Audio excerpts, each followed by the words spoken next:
Meantime, though, we have seen a bit of a boost here in terms of younger Americans maybe putting some money to work in the stock market following stimulus checks that came out there. Retail investors enjoying a bit of the rally that we've seen since the March bottoms. And for more on that and, whether or not we should be expecting another round of stimulus checks and what could come in that, we're joined by Mattie Duppler. She's the National Taxpayers Union Senior Fellow, and she joins us now. And Mattie, when we look at it, I mean, I guess it's a good thing that you had some money here in the pockets of millennials and Gen Zers out there who might have been burned by the last recession, putting a little bit of money to work, maybe teaching them something about saving for retirement. I'm not sure if millennials and Gen Z were burned by the last recession. They didn't even get a chance to get in. They were still coming out of college at that point. But you're right. The market downturn last month, 2 months ago now, really did provide an opportunity. Now, the thing that I would caution, yes, if you're a young person and you're just getting into the market, you've got a long horizon here. Great time to pick up some bargain buys. But make sure that the money you're using isn't the money you need to, say, pay your rent, pay your bills. That's the challenge for young people here. If they're stuck at home trying out investing for the first time because they're furloughed or out of work, that's money that they need to be putting for work for them right now to make sure that they can have money in their pocket later to start investing. So that's my only caution here. I love it when people get involved in the market young. They've got a lot of time to make up some gains when they'll be using that money later on in life. But make sure that that's money you can afford to lose, because it's never a sure bet that the market's going to go up. Yeah, it's always a good reminder. And when we've talked about some of the other stimulus measures out there, too, specifically for younger Americans, the Department of Education has been a bit dragging its feet in terms of getting some of the $7 billion in aid that was tied directly to college students out the door. A lot of colleges maybe not telling their students about it as well. But it's another one of those programs here where you think it'd be easy to get money into the hands of people hard hit by the coronavirus pandemic. And yet we haven't necessarily seen that, as less than 1% have been tapped by the end of April. So I guess what's your take there on maybe how the government has not necessarily, I understand the stimulus checks came out, but maybe not done all that great of a job of maybe getting the money out quickly?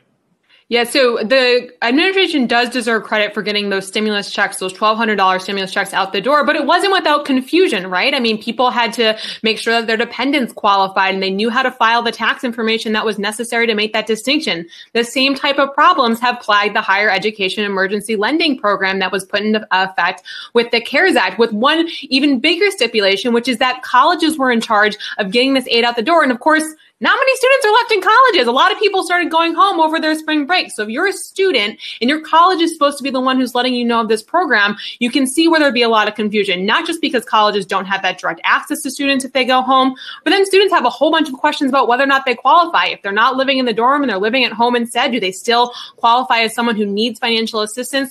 Those are all questions that need clarification. So if you're a student who's at home who thinks you might have missed out on some financial aid from the government, call up your school, see if they're participating in the program. Make sure you can get a straight answer out of them, because there's a lot of money left on the table. Yeah, you never want to leave free money on the table. That's a lesson any aged American can learn here. But when we do look into maybe what could be coming down the pike in the next wave of stimulus, we were talking about one interesting proposal just a moment ago, introduced by Arizona Republican Senator Martha McSally, introducing the American Trip Act that would provide about $4,000 for Americans on U.S.-based travel here, not just this year, but next year and the year after as well. It seems to be one of those most, creative solutions here and maybe the stimulus that could be provided to Americans. But what's your take on that and maybe how it could be missing the mark on really what we need to be addressing in this pandemic? Yeah, Zach, I think creative is a generous term for this idea. The National Taxpayers Union is releasing a paper tomorrow that outlines principles that we think would be helpful for Congress to consider when they're looking at that next phase of coronavirus relief. One of those principles is that the relief should be stimulative. That means that it's not trying to, dole out favors to individual industries and actually have a stimulative impact, induce behavior that otherwise wouldn't happen. People aren't traveling because they don't have money. As you mentioned before, these stimulus checks, the increase in unemployment has increased savings for average Americans.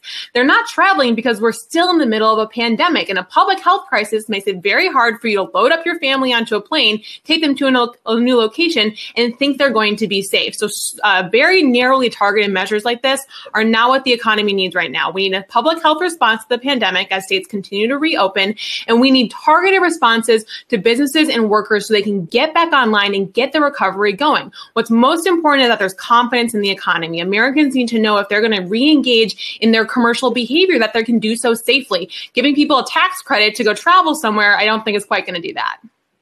Yeah, no, it's a very good point. And even then, in terms of maybe addressing industry specifics, when you talk about the airline industry, we are seeing U.S. travel coming back regardless. TSA traffic showing about a 37% increase in the last 12 days, a V-shaped recovery there when we look at the exponential rebound from the bottoms that we saw early in the year. But very interesting ideas all afloat. We'll see where they go. Mattie Duppler, National Taxpayers Union Senior Fellow, appreciate you taking the time to chat with us.